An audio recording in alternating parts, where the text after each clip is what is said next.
Good evening, everyone. For those of you I haven't met yet, I am Lisa Greco. I am Kathleen and David's oldest daughter. My mother, Kathleen, my sisters, Leslie and Maria, and I want to thank you all for being here today. It has been a long, sad, difficult week. And while we were dreading today, we were looking forward to seeing everybody, and we wanted it to hurry up and get here so that we could be with the many people who knew and loved my dad, so that we might feel his presence through sharing stories of him, sharing tears, and maybe even sharing some laughter. As I was reflecting on my father's life and preparing for today, I realized that all of us are formed and shaped by everything we've seen, everywhere we've been, everything we've experienced, and everyone we've ever met. Over time, we become like diamonds, with every facet a reflection of who we have become. The largest and most precious diamond in a showcase is always lit with a special bright light that brings out its true sparkle. To me, that was my dad. As I look around this room, I see some of the many facets of who my dad was shining back at me. Over here, I am reminded that to me and my sisters, the facet we knew was Dad. To my dear mother, he was her husband, her friend, the father of her children, and the love of her life. Their lives were so intertwined that to discuss one without the other is nearly impossible. To Jacob, Rachel, and Philip, he was Grandpa. To others, he was a father-in-law, a brother-in-law, an uncle, a cousin, a classmate, a colleague, and a friend.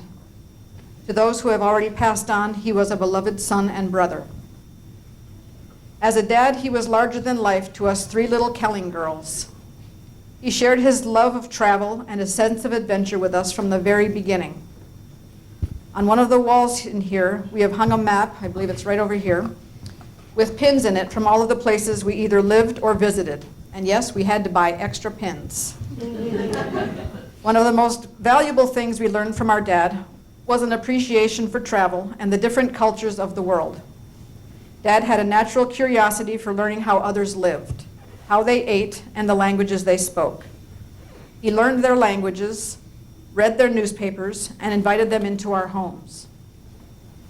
He insisted that our family, as we traveled, not live in the American compounds or housing that was made available to us. Instead, we lived with the people of the countries in which we lived. We ate the food that they ate. We learned about their religions, their customs, and we learned their languages. At least we learned the swear words, and that's probably all we can still remember. To this day, I can still cuss like a sailor in Arabic. But anyway,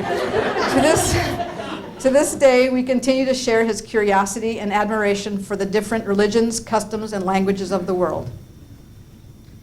Yet another facet that many of you saw or knew was as his family. And I can see reflected in so many of you some of my dad's traits, his looks, who he was, and where he came from. Cousin Rob, wherever you are, you remind me so much of my dad, I want you to adopt me. Through his parents, Erwin and Marie, his sisters Jermaine and Madeline, and his brothers Jimmy, Tommy, and Dennis, he had developed a very strong sense of family. When we would return to the United States every few years, to our surprise and teenage embarrassment, he would be greeted at the Milwaukee airport with waving American flags and cheers of all his nieces and nephews and brothers and sisters. As kids, we wondered what the fuss was all about, but looking back, it must have been a pretty big deal for my dad to have left his family and his Milwaukee home for unusual places as far away as Saudi Arabia and Lebanon.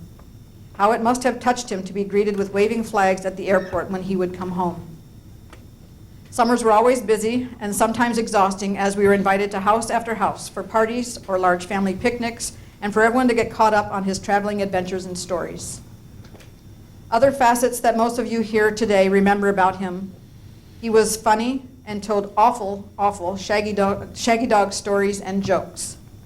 He loved poetry, some good, some of it was kind of maudlin.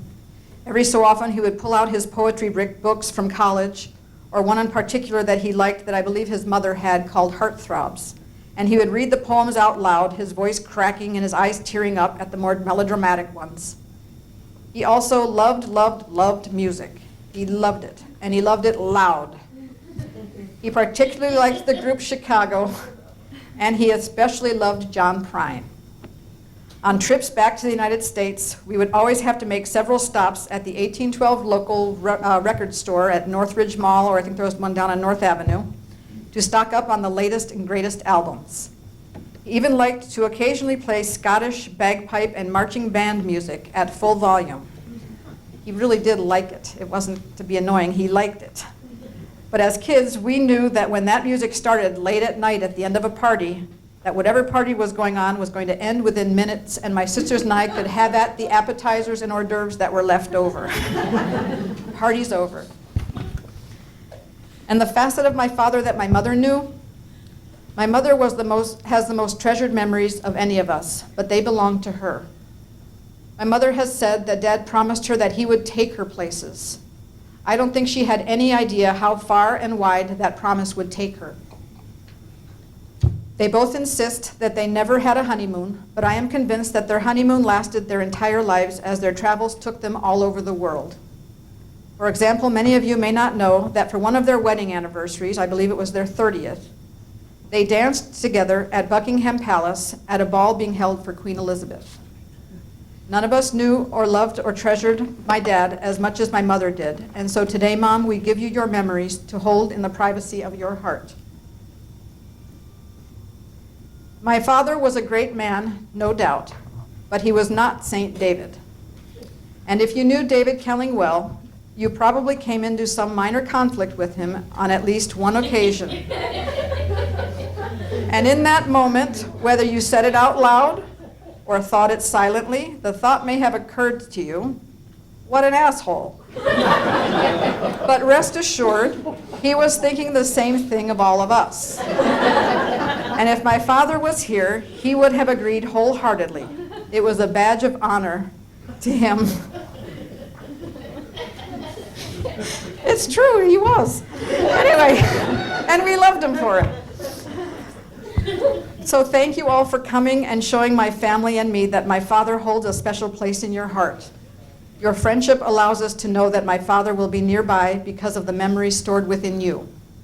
Please share them with us, never hold back, not now or in the years to come. The largest and most precious diamond in a showcase is always lit with a special bright light that brings out its true sparkle. To us, that was and always will be our dad.